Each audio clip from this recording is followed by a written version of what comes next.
শিক্ষার্থী, আজ তোমাদের একাদশ দ্বাদশ শ্রেণীর তথ্য ও যোগাযোগ প্রযুক্তির তৃতীয় অধ্যায়ের প্রথম অংশ নাম্বার সিস্টেম। আর নাম্বার সিস্টেমের আজকের আলোচনার বিষয়বস্তু হলো কনভারসেশন বা রূপান্তর। কনভারসেশন হলো কিভাবে একটি সংখ্যা থেকে আরেকটি সংখ্যায় রূপান্তর করা যায়, তা আজ তোমাদের সহজভাবে দেখাবো। তার আগে তোমাদের একটু দেখিয়ে নিচ্ছি যে আমরা প্রথম ক্লাসে দেখিয়েছিলাম কিভাবে এই সংখ্যা লেখা হয় বা সংখ্যা পদ্ধতি লেখা যায়। তোমরা আজকে একটু দেখো। আমরা বলছিলাম যে দশমিক সংখ্যা আমরা এভাবে লিখি, যেমন প্রথমে লিখি আমরা 0, 1, 2, 3, 4, 5, 6, 7, 8, 9। আমরা এরপরে যদি আরও কিছু সংখ্যা লিখতে চাই সেটা কিভাবে লিখব, সেটা আমরা এভাবে লিখতাম। আবার 0, 1, 2, 3, 4, 5, 6, 7, 8, 9। আমরা এই 1 ইউজ করছিলাম, 1, 1, 1। এভাবে যদি আমরা আরও কিছু সংখ্যা লিখতে যাই, আবার 0, 1, 2, 3, 4, 5, 6, 7, 8, 9, আমরা তখন 2 ইউজ করেছিলাম, 2 ইউজ করেছি। এভাবে আমরা দশমিক সংখ্যা লিখেছি। আচ্ছা, এরপর যদি আমরা দেখি যে বাইনারি সংখ্যা আমরা কীভাবে লিখছি। দেখো, বাইনারি সংখ্যা প্রথম লিখছি, আমরা দুটো সংখ্যা ছিল, একটা 0 একটা 1। আচ্ছা, আমরা যদি এর পরের সংখ্যা লিখতে যাই তারপর কী লিখবো, আবার 0, 1। তাহলে আমরা এই 1 ইউজ করব। আমরা এরপর যদি আরও সংখ্যা লিখতে যাই সেটা কী হবে, 0, 1। এবার 1-এর পরে কত আছে, 1, 0। এখন আমরা এইটা ইউজ করব, তাহলে কত হয়, 1, 0, 1, 0। আমরা যদি এরপর আরও সংখ্যা লিখতে যাই তাহলে কী হবে, 0, 1। আমরা এখন আমরা এইটা ইউজ করব, তাহলে কত হয়, 1, 1, 1, 1। এভাবে আমরা বাইনারি সংখ্যা লিখতে পারি। এবার আসি অক্টাল সংখ্যা। দেখো, অক্টাল সংখ্যা লেখার জন্য আমরা 0, 1, 2, 3, 4, 5, 6, 7 এই পর্যন্ত অক্টাল সংখ্যা। আমরা এরপরে যদি কোনো অক্টাল সংখ্যা লিখতে যাই সেটা কীভাবে লিখব, সেটা লেখার জন্য আবার আমরা 0, 1, 2, 3, 4, 5, 6, 7। এখন আমরা এই 1 ইউজ করব। এভাবে অক্টাল সংখ্যা লেখা যায়। এবার আসি আমরা হেক্সাডেসিমাল সংখ্যা, সেটা কীভাবে লিখবো। দেখো, হেক্সাডেসিমাল সংখ্যা লেখার জন্য ঠিক আমরা একইভাবে 0, 1, 2, 3, 4, 5, 6, 7, 8, 9। তারপরে তোমরা জানো A, তারপরে B, তারপরে C, তারপরে D, তারপরে E, তারপরে F। আমরা এরপরে যদি সংখ্যা লিখতে যাই সেটা কীভাবে লিখবো, আবার একইভাবে 0, 1, 2, 3, 4, 5, 6, 7, 8, 9। তারপরে A, তারপরে B, C, D, তারপরে E, তারপরে F। এরপর আমরা এই 1 ইউজ করবো। এখানে সব সংখ্যাগুলির আগে আমরা 1 ইউজ করব। আচ্ছা, তাহলে তোমরা এখানে বুঝতে পেরেছো বিষয়টা, যেভাবে চাইলে সংখ্যা পদ্ধতি লেখা যায়। আচ্ছা, আমি এটা কেন লিখলাম, এটা লেখার উদ্দেশ্য হলো কনভারসেশন, সেটা কি তোমাদের বোঝানোর জন্য। দেখো, এই যে এখানে ডেসিমেলের যে 5 আছে, বা ডেসিমেল আমরা যদি মনে করো 8 আছে, ডেসিমেলের 8, এই ডেসিমেলের 8 সমান বাইনারি কত, যেমন আমরা বাইনারি সংখ্যা লিখছি 0, 1, 2, 3, 4, 5, 6, 7, আমরা এই পর্যন্ত লিখে নেই। তাহলে বাইনারি সংখ্যা কত, সেটা কত হবে। অথবা ডেসিমেলের 8 সমান অক্টালের কত হবে, অক্টালে কিন্তু এইটা হবে। অথবা তোমার হেক্সাডেসিমেলের A সমান ডেসিমেলে কত হবে। এই যে একটা সংখ্যার সমান যে আরেকটা সংখ্যা কত, সেইটা বের করার জন্য আমাদের কনভারসেশন করতে হবে। আর সেই কনভারসেশন কিভাবে করব সেটা আমরা এখন তোমাদের সাথে আলোচনা করছি। তাহলে আমি এই সংখ্যা কিভাবে লিখতে হয় সেটা তোমরা জেনে গেছো। আমি এখন এটা মুছে ফেলবো।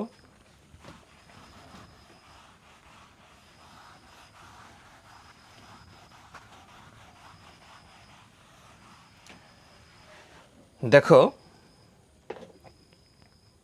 কনভারসেশন লেখার জন্য আমি কিছু সংখ্যা লিখে নিচ্ছি এখানে বোর্ডে।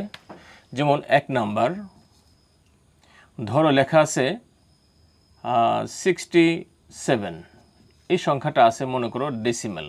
এটাকে বললো এই পাশে দিয়ে এভাবে বললো এটাকে বাইনারিতে রূপান্তর করো। এইভাবে লেখা মানে 10 লেখা মানে ডেসিমেল সংখ্যা। আমরা জানি দশমিক সংখ্যার বেস কত 10, তাহলে এই সংখ্যাটা কি দশমিক। আর এখানে টু অর্থ হলো যে এইটা যেই সংখ্যা পদ্ধতিতে রূপান্তর করব সেই সংখ্যা পদ্ধতির বেজ হলো 2। আচ্ছা, বেস 2 কোন সংখ্যা পদ্ধতির? তোমরা জানো যে বেস 2 হলো বাইনারি সংখ্যা পদ্ধতির, তার মানে ডেসিমেল থেকে এটাকে বাইনারিতে রূপান্তর করতে হবে। আচ্ছা, আবার যেমন থাকে 1 1 0 1 1 1, এই সংখ্যাটা এখানে 2, এর অর্থ হলো এটা বাইনারি সংখ্যা। এইটাকে বলে দিল ডেসিমেলে কনভার্ট করো। ধরো 64, এই সংখ্যাটা আছে অক্টাল, এখানে 8 দেওয়া মানে হলো অক্টাল। এই সংখ্যাটাকে বলে দিল ডেসিমেলে কনভার্ট করো। অথবা একটি সংখ্যা আছে 95, এখানে 10, এর অর্থ হলো একটা ডেসিমেল সংখ্যা, এটাকে অক্টালে রূপান্তর করো। A6, এই সংখ্যাটা আছে হলো হেক্সাডেসিমেল, এটাকে বলে দিল ডেসিমেলে কনভার্ট করো।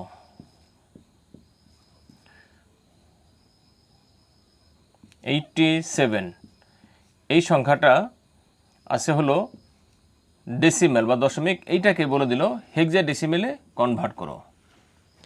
তোমরা একটা জিনিস খেয়াল করছো, এইভাবে যদি থাকে, এমন যদি কোনো সংখ্যা থাকে, তার মানে আমরা যে কনভার্সেশন করব, সেই কনভার্সেশন বা রূপান্তর করার মধ্যে যদি কোনো এক পাশে 10 থাকে বা দশমিক সংখ্যা থাকে, কোনো এক পাশে যদি দশমিক সংখ্যা থাকে, অথবা আমি যদি আরেকটা সংখ্যা লিখি তোমাদেরকে, দেখো তোমরা সেটা তোমরা বুঝতে পারবা। ধরো এই সংখ্যাটা এইভাবে আছে 96, একটি হেক্সাডেসিমেল সংখ্যা, বলে দিল এই সংখ্যাটাকে বাইনারিতে রূপান্তর করো। অথবা আরেকটা সংখ্যা বলে দিল, মনে করি এরকম আছে AF, ধরো এটা, আচ্ছা আমি অন্য একটা সংখ্যা লিখি, মনে করো 73, অক্টাল সংখ্যা, এই সংখ্যাটাকে বলে দিল হেক্সাডেসিমেলে রূপান্তর করো। আরও এরকম অসংখ্য সংখ্যা থাকতে পারে। এখানে একটা বিষয় হলো যে এই দুইটা সংখ্যা একটু ভিন্ন, কারণ কি এই দুইটা সংখ্যার কোনো পাশেই 10 নাই, কোনো পাশে কি 10 নাই, না থাকার ফলে দুইটা সংখ্যার ভিন্ন। আর এই সংখ্যাগুলি আমরা একভাবে কনভার্সেশন বা রূপান্তর করতে পারবো। সেটা কিভাবে? দেখো, এই যে সংখ্যাগুলি আছে, এই সংখ্যার কোনো না কোনো এক পাশে 10 কিন্তু আছে, এখানে 10 আছে, এই সংখ্যাটার এখানে 10 আছে, এই সংখ্যার এই পাশে 10 আছে, এই সংখ্যাটার বাম পাশে 10 আছে, এই সংখ্যার এই পাশে 10 আছে। যেই সংখ্যা পদ্ধতির বা যেখানে 10 থাকবে, বুঝে নিও, আমরা 10কে হাইড করব বা লুকিয়ে রাখবো। 10কে হাইড করার পর সংখ্যাটা যেই পাশে থাকবে, আর যেই সংখ্যা রূপান্তর করব বা বেস, সেই সংখ্যাটা যদি অন্য পাশে থাকে, বেসটা অন্য পাশে থাকে, তাহলে এইটা আমরা করব ভাগের মাধ্যমে। এটা করবো আমরা ভাগের মাধ্যমে। আচ্ছা, এখানে আমরা যদি 10কে হাইড করি, তাহলে দেখো সংখ্যাটা যেই পাশে, আর এই সংখ্যার একটা বেস, সেই বেসটা কি সমান চিহ্নর একই পাশে। যদি সংখ্যার বেস সমান চিহ্নের একই পাশে থাকে, তাহলে সেটা হবে গুণের মাধ্যমে। এই যে যেখানে যে কোনো 10 এক্সিস্ট করতেছে যে কোনো এক পাশে, সেই সংখ্যাগুলি শুধুমাত্র ভাগ অথবা গুণ এই নিয়মে হবে। কোনটা ভাগ হবে কোনটা গুণ হবে সেটা ধরার জন্য তোমাদেরকে 10কে হাইড করতে হবে। 10কে যদি আমরা হাইড করি, তাহলে সংখ্যা এবং বেস সমান চিহ্নর একই পাশে অবস্থান করতেছে, যার ফলে এই সংখ্যাটা তোমার হবে গুণের মাধ্যমে। তাহলে তোমরা ধরতে পারতেছো কোনটা ভাগ কোনটা গুণ। তাহলে আমরা দেখি এই সংখ্যাটা যেহেতু 10কে হাইড করলে সংখ্যা এবং বেসটা দুই পাশে দুই দিকে, তাহলে এটা কী হবে? ভাগ। আচ্ছা, এখানে 10কে হাইড করলে সংখ্যার বেস যেহেতু একই পাশে, এইটা হবে গুণের মাধ্যমে। এখানে 10কে হাইড করলে সংখ্যার বেস একই দিকে, তাহলে এটা হবে গুণের মাধ্যমে। এখানে 10কে হাইড করলে সংখ্যা এবং বেসটা অন্য পাশে, সংখ্যা এক পাশে বেসটা অন্য পাশে, তাহলে এটা কী হবে? ভাগের মাধ্যমে হবে। এখানে 10কে যদি হাইড করে ফেলি আমরা, সংখ্যা আর বেস একই দিকে থাকা মানে এটাও গুণের মাধ্যমে, তাহলে এটা কিসের মাধ্যমে হবে? ভাগের মাধ্যমে। আর এখানে যেহেতু কোনো দিকেই 10 নাই, তার মানে এই সংখ্যাগুলি রূপান্তর করার জন্য আমাদের উপরে যে মেথড, সেই মেথড এখানে অ্যাপ্লাই করা যাবে না। এখানে এগুলি ভিন্নভাবে আমরা রূপান্তর করব। এগুলি কিভাবে রূপান্তর করতে হয় সেটা আমরা পরবর্তী ক্লাসে তোমাদের জানিয়ে দিব। তোমরা এখন বুঝতে পেরেছো যে কোনটা ভাগের মাধ্যমে হবে, কোনটা গুণের মাধ্যমে হবে। এইবার তোমাদের একটা সংখ্যা রূপান্তর করে দেখাচ্ছি। দেখো, আমি এগুলো একটু মুছে ফেলি। ধরো আমরা প্রথম যে সংখ্যাটা আছে এই সংখ্যাটাকে আমরা বাইনারিতে রূপান্তর করব। তা আমরা আগে ধরতে পেরেছি যে এই সংখ্যাটা বাইনারিতে রূপান্তর করার জন্য কোন নিয়মে করব আমরা? এটা করব আমরা ভাগের মাধ্যমে। তাহলে আমরা এটা করে দেখি। দেখো 67, এটাকে ভাগ করব কত দিয়ে? আমরা ভাগ করব এই যে বেস ছিল 2 দিয়ে ভাগ করব। আচ্ছা, ভাগটা কিভাবে করব সেটা দেখো। ভাগটা আমরা এই পাশে তোমাদের করে দেখাচ্ছি, তোমরা সবাই ভাগ বোঝো, গুণ বোঝো। 67 এই সংখ্যাটাকে যদি আমরা 2 দিয়ে ভাগ করি, 2 6-এর মধ্যে যায় 3 বার, 3 দুগুণে 6। আমরা 7 যদি নিচে নিয়ে আসি, 2 এই 7-এর মধ্যে যায় আবার 3 বার, আবার 3 দুগুণে 6। তো 7 থেকে 6 চলে গেলে 1 থাকে। দেখো আমরা ভাগ করলাম, এই ভাগের রেজাল্টটা কি? ভাগফল কত? 33। আর ভাগশেষ কত? 1। তাহলে এই ভাগফলটা চলে আসবে এই 67 যে আছে তার নিচে। ভাগফল কত? 33। আর ভাগশেষ যা ছিল 1, সেই 1টা এখানে চলে আসবে। এরপরে আমরা আবার এই 33কে 2 দিয়ে আবার ভাগ করব। আমরা ভাগটা নিচে করে দিচ্ছি। আচ্ছা, 2 3-এর মধ্যে একবার যায়, 2 একে 2, 2 আছে 3 হবে 1 হলে আমরা 13, 3 কেটে নিচে নিয়ে আসলাম 13। তাহলে 2 13-এর মধ্যে যায় 6 বার, 6 দুগুণে 12। তো ভাগশেষ কত থাকে? 1 থাকে এখানেও। এখানে ভাগফল কত? 16। তো ভাগফল 16টা এখানে চলে আসবে। আর ভাগশেষ কত? 1, সেই 1টা এইভাবে এখানে চলে যাবে। এরপরে আমরা এই 16কে আবার আমরা 2 দিয়ে ভাগ করব। আমি এই ভাগটা আবার তোমাদের করে দেখাচ্ছি। 2 দিয়ে ভাগ করবো কাকে? আমরা 16কে। 8 দুগুণে 16, ভাগশেষ 0। তাহলে ভাগফল কত? 8। তাহলে 8 এখানে নামবে। আর ভাগশেষ কত? 0, এই 0টা এখানে যাবে। এরপরে আমরা এই 8কে আবার যদি 2 দিয়ে ভাগ করি, দেখো আমরা এখন জানি 2 দিয়ে ভাগ করলে কত হবে? ভাগফল হবে 4, আর ভাগশেষ হবে কত? 0। আমরা 2 এই 4কে যদি আবার 2 দিয়ে ভাগ করি, কত হবে? 2 দুগুণে 4, ভাগফল হবে 2 এবং ভাগশেষ হবে 0। আবার যদি ভাগ করি, 2 2-এর মধ্যে একবার যাবে, 2 1-কে 2, ভাগশেষ হবে কত? 1 বা 1, আর ভাগশেষ কত হবে? 0। এরপর তোমরা দেখো এই 2 দিয়ে যদি আমরা একটা ভাগ করি, কারণ 2-এর থেকে 1 কিন্তু এখন ছোটো হয়ে গেল। মনে করো আমরা এই ভাগটা করলাম না, বা দুজনকে ভাগ করে না দিলাম না দিলে তো আমাদের এই 1 তো থেকে যাবে। 1 থেকে যাওয়ার অর্থ হলো 1 হলো আমাদের ভাগশেষ থেকে গেল। তাহলে ভাগশেষ কত হবে এখানে? 0। সরি, এই ভাগফলটা হবে 0, আর ভাগশেষ কত হবে? এই 1টা এই পাশে চলে যাবে, 1 থেকে যাবে। তার মানে হলো আমরা এখন লিখতে পারি 67 দশমিক সংখ্যা। এইটার বাইনারি নিচ থেকে লিখবো আমরা এইভাবে। এখান থেকে দেখো নিচ থেকে এই যে 1, প্রথম 1 লিখবো, তারপরে 0 কাটা, 1টা 0, 2টা 0, 3টা 0, 4টা 0, তারপরে 2টা 1। তার মানে এইটার বাইনারি এত। আশা করছি তোমরা বুঝতে পেরেছ কিভাবে আমরা এই 67-র বাইনারি সংখ্যাটা কীভাবে বের করলাম। ভাগ করে করে এভাবে নিচ থেকে নিয়ে এবার তোমরা 1 0 0 এভাবে বসালে এটার বাইনারিটা হয়ে যাবে। এবার তোমাদের দেখাবো যে একটি বাইনারি সংখ্যাকে কিভাবে ডেসিমেলে কনভার্ট করা যায়। আমি এটা মুছে ফেলি।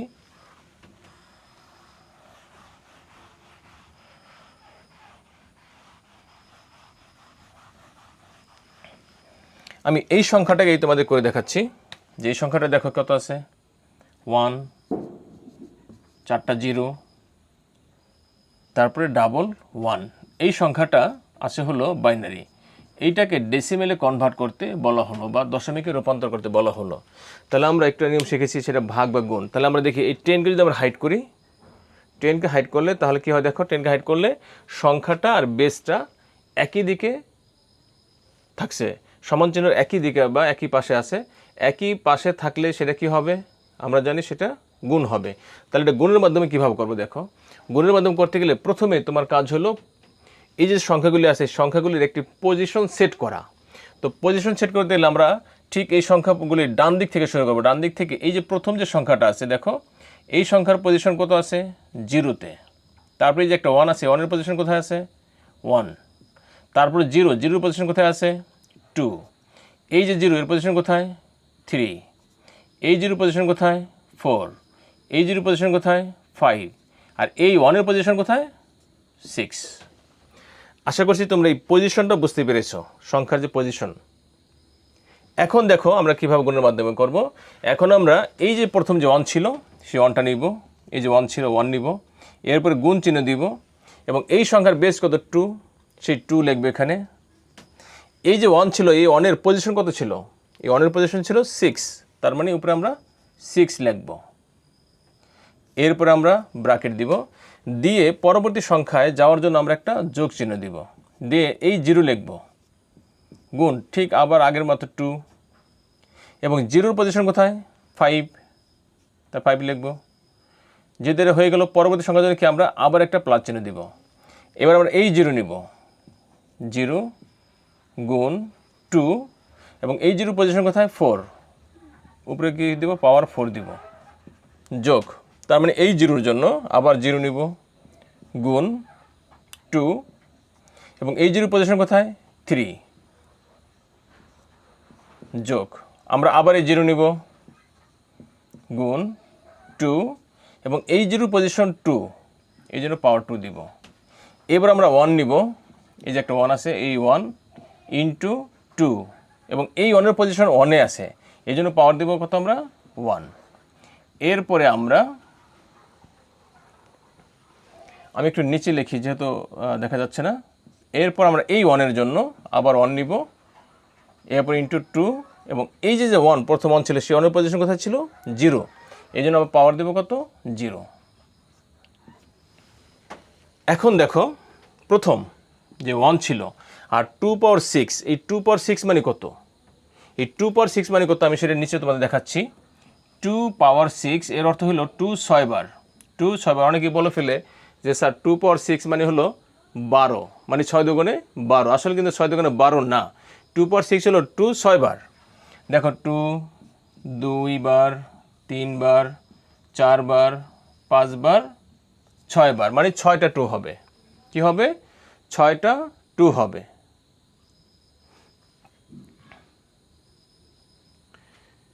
এখন এই 6টা 2কে গুণ করলে কত হয় দেখো?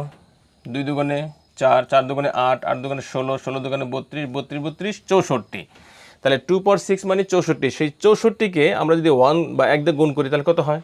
64 একে 64। এরপর এখানে যাব আমরা। এখানে একটা জিনিস খেয়াল করো তোমরা, এখানে 0 কিন্তু গুণ আকারে আছে। এখানে 2 পাওয়ার 5 কত হয় সেটা আমাদের মুখ্য বিষয় নয়, কারণ 2 পাওয়ার 5 যাই হোক সেই সংখ্যাটাকে 0 দিয়ে গুণ করলে সেটা 0 হয়ে যাবে। তার মানে এটার ফলাফল কত আসবে? 0। যোগ সেম এখানেও 0 যেহেতু গুণ আকার আছে, এইটাকে যদি আমরা গুণ করি তাহলে ফলাফল আসবে কত? 0। যোগ এখানেও 0 কিন্তু গুণ আকার আছে, অতএব এটার ফলাফল কত আসবে? 0। যোগ এখানেও একটা 0 গুণ আকার আছে, ফলাফল কত আসবে? 0। যোগ এইখানে দেখো 2 এর উপরে পাওয়ার আছে 1, এখানে কত আছে? 2 এর উপরে পাওয়ার কত আছে? 1। 2 এর উপরে পাওয়ার 1 মানে হলো 2 একে 2, সেই 2কে আবার অন্ধা গুণ করলে কত হয়? 2 একে 2ই হয়। আর নিচে দেখাচ্ছি এই যে 2 এর উপরে পাওয়ার 0, 2 এর উপরে পাওয়ার 0 দিলে কত হয়? যে কোনো সংখ্যার উপরে পাওয়ার 0 দিলে সেটার মান হয় কত? 1 হয়। তা 2 পাওয়ার 0 মানে কত? 1। সেই 1 এর উপরে কে যদি আমরা অন্ধা গুণ করি কত হয়? 1 একে 1। এবার সবগুলি সংখ্যা যদি আমরা যোগ করি কত হয় দেখো? 64, এখানে কত আছে? 2, 66, আর এখানে কত আছে? 1, কত হলো? 67। তার মানে যোগফল কত? 67। তাহলে আমরা বলতেই পারি অতএব আমরা লিখতে পারি যে একটু আগে যেটা ছিল 1, 4টা 0, তারপর ডাবল 1, এই বাইনারি সমান ডেসিমেল ভ্যালু কত? 67 বা 67। আমরা এর আগে দেখছিলাম যে 67-র বাইনারি কত সেটা বের করলাম, আর এবার কী করলাম আমরা? যে সেই যে বাইনারির সঙ্গে বের করলাম সেই বাইনারির ডেসিমেল ভ্যালু কত সেটা বের করলাম। অতএব দুটোটার রেজাল্ট যেহেতু একই আসছে, আমাদের অঙ্কটা সঠিক আছে। তো তোমরা আজকে দেখতে পাচ্ছ যে কিভাবে ভাগের মাধ্যমে আর গুণের মাধ্যমে এই যে কনভার্সেশন করা যায় সেটা তোমাদের শেখালাম। আমরা এর পরবর্তী ক্লাসে শেখাবো কিভাবে অক্টাল থেকে ডেসিমেল করা যায়, বা ডেসিমেল থেকে অক্টাল, অথবা হেক্সাডেসিমেল থেকে কীভাবে ডেসিমেল, আবার ডেসিমেল থেকে কীভাবে হেক্সাডেসিমেল করা যায়, সেই ক্লাসগুলি আমরা পরবর্তী ক্লাসে দেখাবো। তো আজকে এই পর্যন্তই। ধন্যবাদ। পরবর্তী ক্লাস দেখার আমন্ত্রণ জানিয়ে শেষ করছি।